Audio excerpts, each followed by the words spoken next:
5 पर्यावरण एनी अंदर पाठ 1 मजानी इंद्रियों ये पाठ अगाऊ पाना नंबर 1 થી 7 તમે જોઈ લીધા હશે। હવે પાના નંબર 8 થી 14 સુધી આપણે જોવાનું છે। અગાઉના પીરિયડની અંદર તમે મજાની ઇન્દ્રિયો એમાં જે આપણી ઇન્દ્રિયો કઈ કઈ છે આંખ મોં કાન આ બધી જે ઇન્દ્રિયો છે એમાંથી તમે આંખ વિશે અને નાક વિશે અગાઉ શીખી ગયા। હવે આજે આપણે બાકીની બે ઇન્દ્રિયો વિશે આપણને જોવાનું છે જે અવાજ એની હવે આપણે શું ભણવા આજે શું શીખવાનું છે એના માટે આ બાજુ પ્રાણીઓના કાન એક એની કાનની ઇન્દ્રિય વિશે આપણે જોવું છે। પ્રાણીઓના કાન અને તેમની સાંભળવાની ક્ષમતા બધા પ્રાણીઓને અલગ અલગ સાંભળવાની ક્ષમતા હોય છે।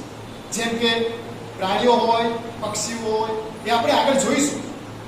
હવે બીજું છે પ્રાણીઓના અવાજ દ્વારા તેમની ભાષા જે પ્રાણીઓ એમના અવાજ દ્વારા એમને કંઈક સાંકેતિક ભાષાઓ આપે છે એ વિશે પણ આપણે આ પાઠની અંદર આગળ જોઈશું। ત્યારબાદ પ્રાણીઓની ઊંઘવાની ક્ષમતા બધાની ઊંઘવાની ક્ષમતા અલગ અલગ હોય છે। તો હવે એ કેટલા કલાક ઊંઘે છે શું કરે છે એ આપણે જોઈશું। હવે આપણે પાઠ શરૂ કરીએ એ પહેલા તમે ધોરણ 4 ની અંદર તમે શીખી ગયા કે પક્ષીઓના કાન આપણે સરળતાથી જોઈ શકતા નથી।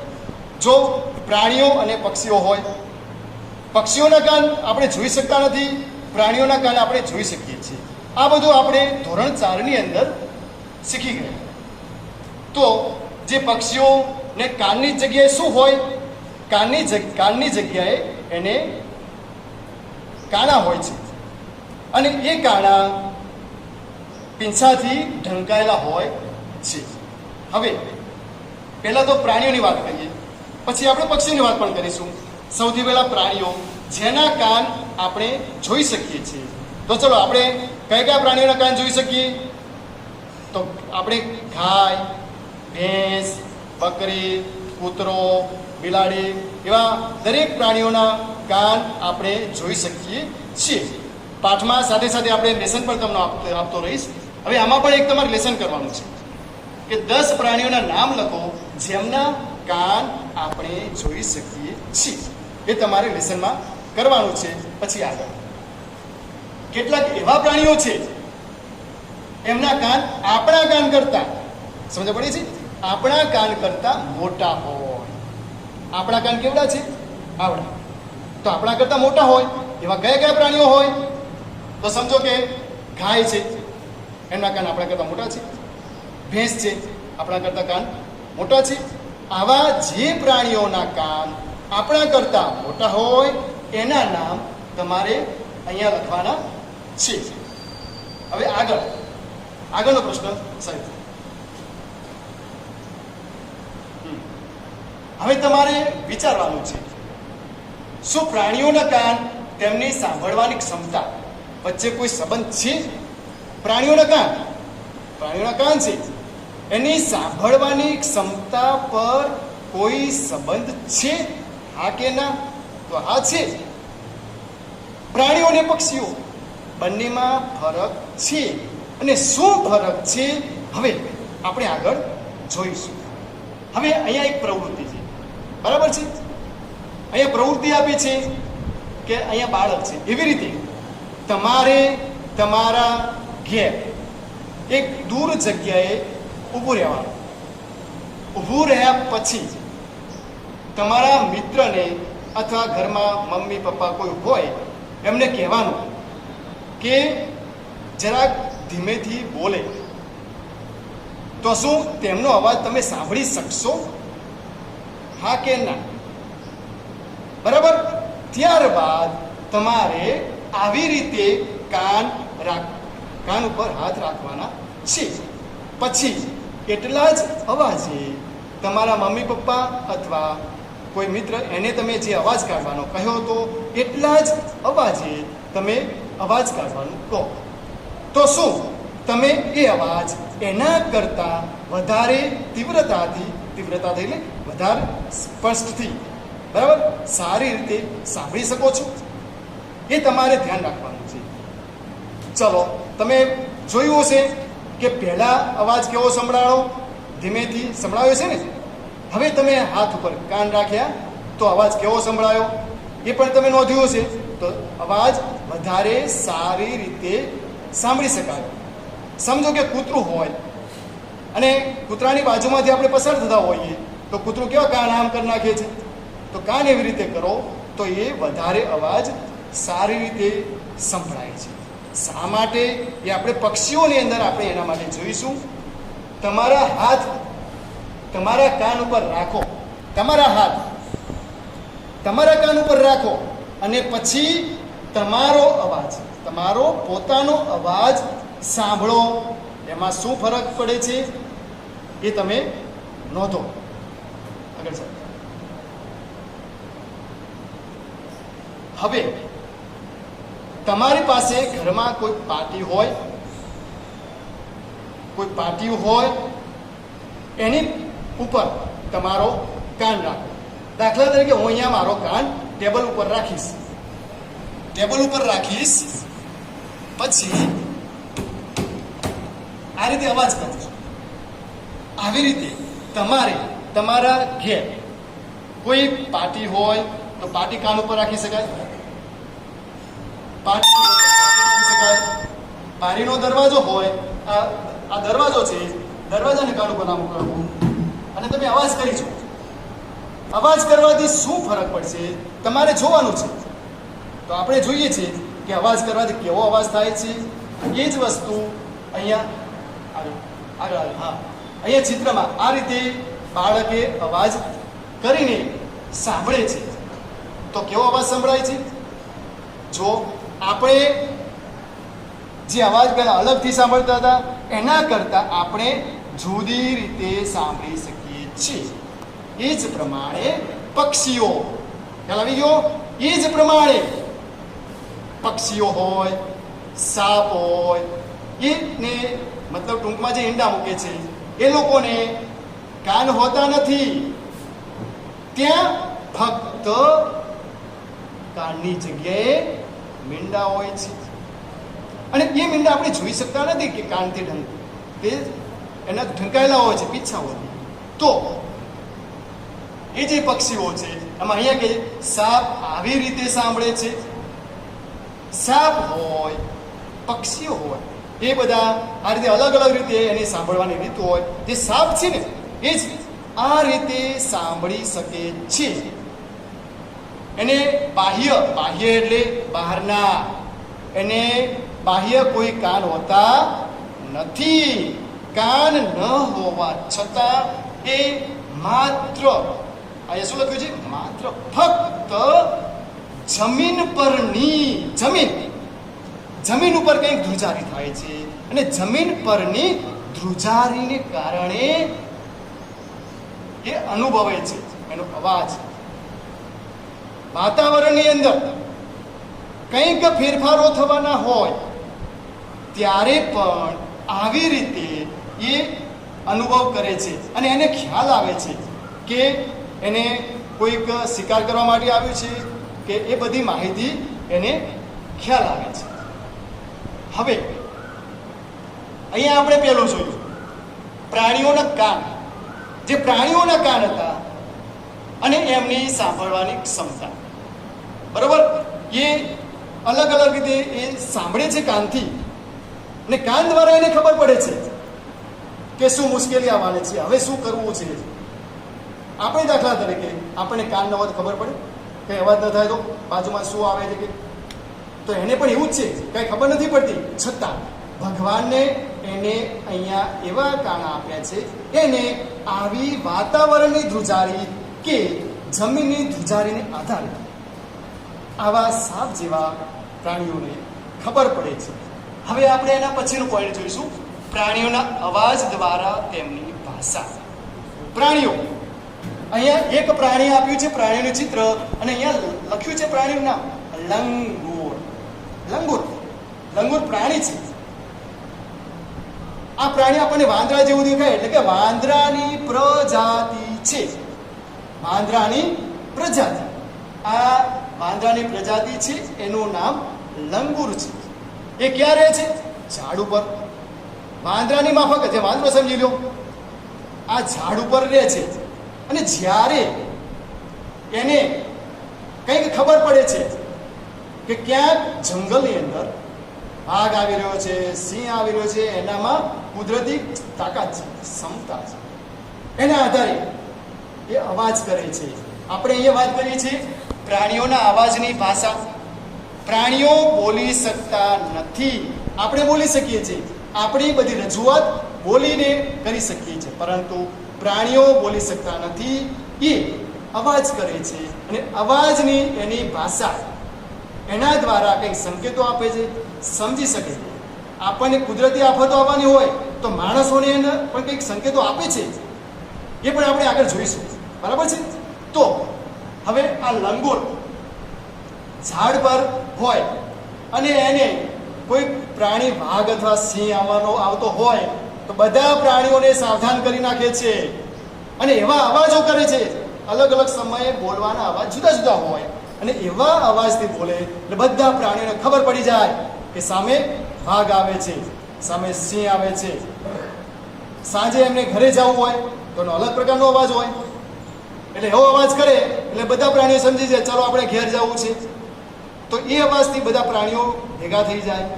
એમના જુદા જુદા અવાજો હોય, એમના જુદા જુદા સંકેત હોય, એના આધારે બધા પ્રાણીઓ એની જાણી શકે છે. એમની ભાષા દ્વારા, એ એમની ભાષા છે, આપણે બોલીએ એ આપણી ભાષા છે. પ્રાણીઓ અવાજ કાઢે એ એમની ભાષા છે. કુદરતે એને અલગ અલગ તાકાત આપી છે. તો એવી જ રીતે પક્ષીઓ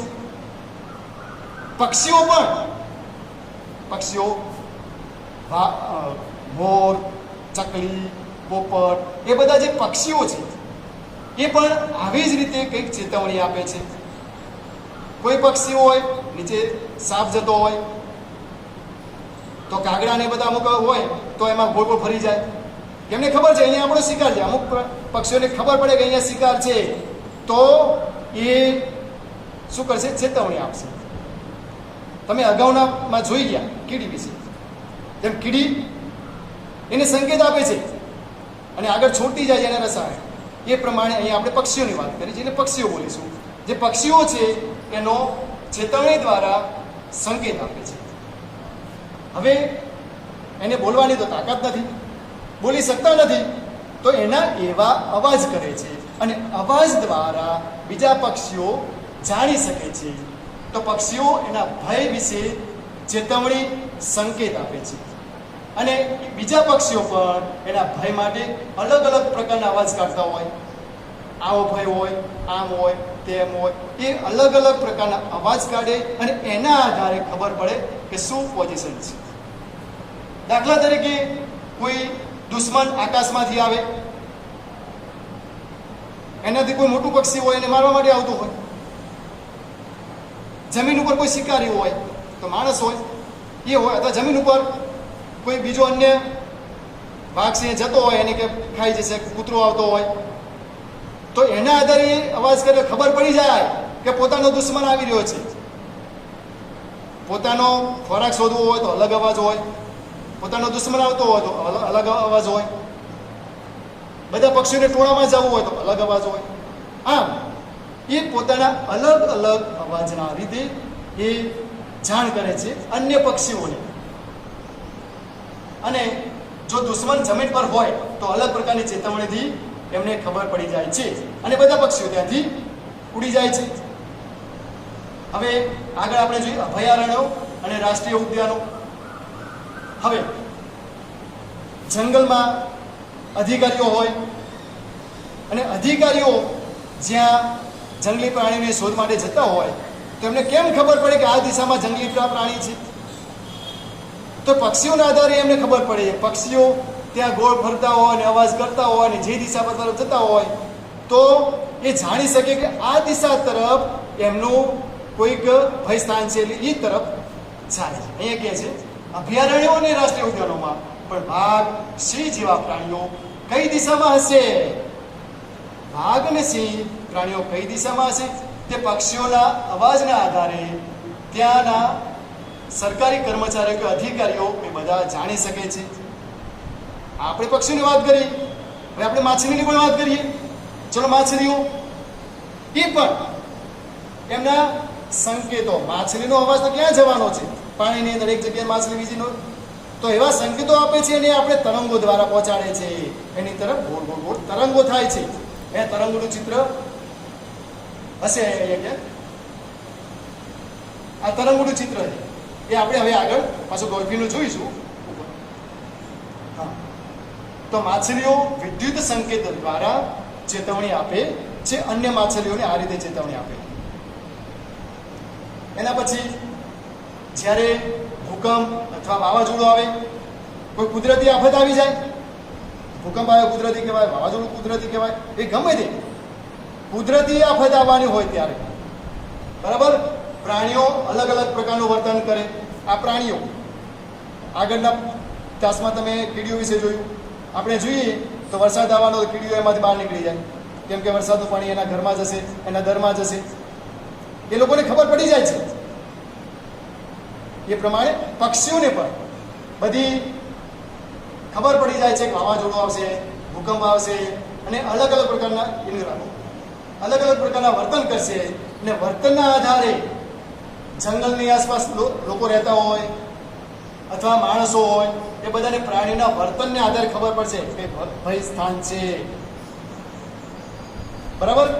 તો હવે એ પ્રમાણે 2004ની અંદર એ જો એક ઉદાહરણ જોઈએ આપણે. એક ઉદાહરણ એવું છે કે 2004માં શું થયું હતું?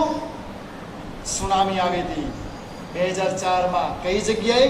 અંદમાન ટાપુના જંગલો.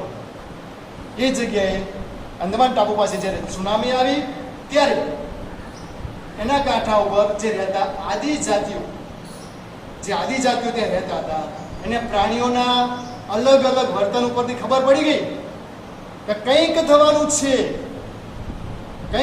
છે. પ્રાણીના વર્તનના આધારે અહીંયા ટાપુ ઉપર જે માણસો રહેતા હતા એ લોકોને, કયો ટાપુ? અંદમાન ટાપુ. 2004ની અંદર ત્યાં જંગલોમાં જે આદિજાતિઓ રહેતા હતા એ લોકોને ખબર પડી ગઈ અને એ લોકો ત્યાંથી જગ્યા છોડીને જતા રહ્યા. સલામત એટલે બચી શકે એવી સારી જગ્યાએ એ લોકો જતા રહ્યા અને એ લોકો બચી ગયા. અને ત્યાર પછી સુનામી આવી અને થોડી વાર પછી જે સુનામી આવવામાં ઘણો ફટકો લાગ્યો અને લોકો એના કારણે બચી ગયા. હવે આપણે આગળ જોઈશું. હવે આપણે ડોલ્ફિન, જે આપણે આગળ તમને વાત કરી કે આ તરંગો છોડે છે, માછલીઓ, અને બીજી માછલીઓને ખબર પડી જાય છે. એની ભાષા છે, દરેક પ્રમાણે એની ભાષા છે. તો ડોલ્ફિન પણ એકબીજાને સમાચાર આપવા અલગ અલગ અવાજો કરે છે. એના અલગ અલગ અવાજો કરે છે. એના અવાજો આવા તરંગો દ્વારા, જે આગળ આપણે જોયું કે વિદ્યુત તરંગો, એવા તરંગો દ્વારા એના અવાજો પાણીમાંથી ત્યાં સુધી પહોંચે. બાકી તો પાણીની અંદર કોઈનો અવાજ પહોંચવાનો નથી, પરંતુ એનામાં કુદરતી તાકાત આપી છે જે આ તરંગો દ્વારા અન્ય માછલીઓ સુધી એના અવાજ પહોંચાડી શકે છે. એની ખાસ વિશેષતા છે અને એ એની ભાષા છે. આ એની ભાષા કહેવાય. બોલી તો શકતું નથી, પક્ષી પણ બોલી શકતા નથી, તો આવી ભાષા દ્વારા એમના સમાચારો આગળ પહોંચાડે છે. ચલો, શું તમે પ્રાણીઓના અવાજ સમજી શકો છો? કયા? ચલો તમે જવાબ દો. પ્રાણીઓનો અવાજ સમજી શકો? હા, પ્રાણીઓનો અવાજ આપણે સમજી શકીએ છીએ. કેમ ખબર પડે કયા પ્રાણી? બારે કોઈ બકરી બોલતી છે ને, બે અવાજ આવશે, આપણને ખબર પડે કોણ બોલ્યું? બકરી બોલી. અને બારે અહીંયા જ આપણે બેઠા છીએ, બારે કોણ બોલ્યું ખબર નથી. જો બારે કૂતરાનો અવાજ આવશે તો આપણે એના અવાજ ઉપરથી કહીશું કે કૂતરાનો અવાજ છે. બારે ગાય હશે, આપણે અહીંયા બેઠા છીએ, અને બારે ગાયનો અવાજ હશે તો આપણે કહી દઈશું કે ગાયનો અવાજ છે. તો કયા પ્રાણીઓનો અવાજ આપણે સમજી શકીએ છીએ, ખબર પડે કે આ કૂતરાનો અવાજ છે, ગાયનો અવાજ છે, ભેંસનો અવાજ છે, બકરીનો અવાજ છે. બરાબર. એટલે અહીંયા કે શું તમે પ્રાણીનો અવાજ સમજી શકો છો? તો હા. કયા પ્રાણી? હું આગળ બોલી ગયો, સમજાવી ગયો. હવે આ પણ પ્રશ્ન પણ તમારે લેસનમાં છે. આ પ્રશ્ન તમારે લેસનમાં કરવાનો છે. ત્યાર પછી આગળ નવો પ્રશ્ન. શું કેટલાક પ્રાણીઓ તમારી ભાષા સમજી શકે છે? કયા કયા? શું કેટલાક પ્રાણીઓ આપણી ભાષા સમજી શકે છે? હા, સમજી શકે છે. પાલતુ પ્રાણીઓ. અહીંયા કૂતરું આવ્યું હોય, આપણે કંઈ બોલતા નથી, આ લાકડી પકડીશું, કૂતરું ભાગવા માંડી પડશે. કૂતરું આપણી વર્તણૂક આપણે બોલ્યા નથી, પણ છતાં આપણી ભાષા સમજી ગયું. આપણે બોલીશું તો પણ સમજી જશે આપણને કાઢવા માંગે છે. બરાબર? ઘણાની પાસે ગાય હોય અને ગાય બારે ફરતી હોય અને એને ગાયને બોલાવી હોય તો એવો અવાજ કાઢે જેના કારણે એની ગાય એના માલિક પાસે પાછી આવે છે. તો કેટલાક પ્રાણીઓ આપણી ભાષા સમજી શકીએ. બરાબર? આપણે બળદ ગાડું ચલાવતા હોઈએ, ઘોડા ઉપર બેઠા હોઈએ, આપણે એને એવા ઇશારા કરીએ કે આપણા ઇશારાથી એ આપણી ભાષા સમજી શકે અને આપણે કહીએ પ્રમાણે વર્તન કરે. તો આ પણ તમારે લેસનમાં પ્રશ્ન છે. તમારે આ પ્રશ્ન પણ લેસનમાં કરવાનો છે કે શું કેટલાક પ્રાણીઓ તમારી ભાષા સમજી શકે છે? હા, કયા કયા? એ મેં તમને સમજાવી દીધું. એ તમારે લેસનમાં કરવાનું છે. ચલો હવે અવાજ સાથે કહો. જેમ તમારી પોતાના સમાચાર આપવાની અવાજની ભાષા બનાવી શકો છો, પક્ષીની જેમ તમે પણ જે પક્ષીઓને આ કરે છે એવી રીતે તમે પણ ઘરે પ્રવૃત્તિ કરી શકો છો અને પોતાના આ રીતે સમાચાર પહોંચાડવાની તમે અવાજની ભાષા કરીને એકબીજાને અવાજ દ્વારા તમે પ્રવૃત્તિ કરી શકો છો.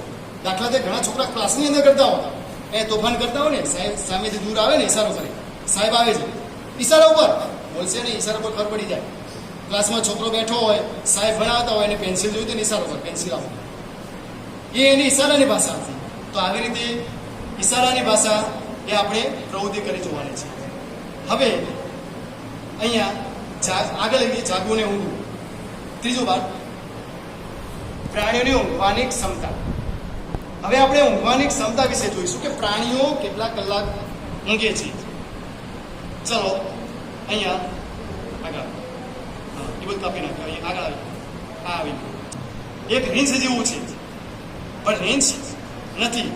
એ અહીંયા ઊંઘા લટકી ઊંઘવામાં વિતાવે. એનો લગભગ સમય 18 કલાક. દિવસમાંથી 24 કલાક હોય, એમાંથી 18 કલાક આ ખાલી ઊંઘવામાં જ સમય કાઢે છે અને ઝાડના પાંદડા ખાય છે. બરાબર? અને 40 વર્ષનું જીવન જીવે છે. હવે આપણે આગળ જોઈએ. જવા દો આગળ. આ એક કોઠો છે, 24 કલાક. આ બધા કોઠા દ્વારા આપણે જાણીશું કે પક્ષીઓ કે પ્રાણીઓ કેટલા કલાક સૂએ છે. હવે તમને આ જે ભાગ છે ને, આ બે કાપા વચ્ચેનો ભાગ 2 કલાક સમજવાનો. બરાબર? એટલે દિવસના 24 કલાક હોય, અહીંયા 12 કાપા છે. તમે કાપા દોરી શકો, આવા 12 કાપા દોરી શકો અને ઘરે લેસનમાં આ રીતે બનાવી શકશો. તો 12 કાપા છે, એક કાપો 2, 2, 4. આ ઝાંખું છે, ઊંઘવાનો સમય બતાવે છે. ચલો સ્લોથ કેટલા કલાક ઊંઘી આપણે આગળ જોઈ ગયા. 18 કલાક. 18 કલાકનો કોઠો બનાવ્યો છે, જોઈશું. 2 કલાક, 2 તો 4 કલાક, 2 તરી 6, 2 ચોક 8. બરાબર? એ પ્રમાણે અહીંયા 18 કલાક થશે. બરાબર?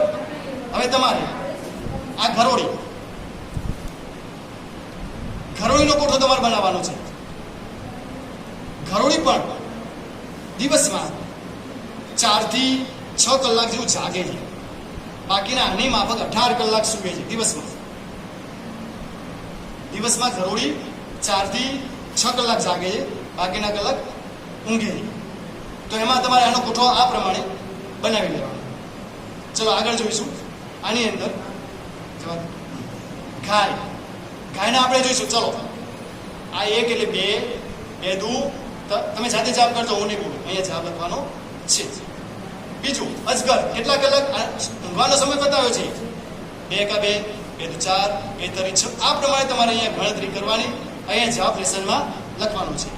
અહીંયા કેટલા કલાક અહીંયા લખવાના, અહીંયા કેટલા કલાક અહીંયા લખવાના. લેસનમાં આ રીતે તમારે ચિત્ર દોરવાનું અને લેસનમાં એના કલાક લખવાના છે.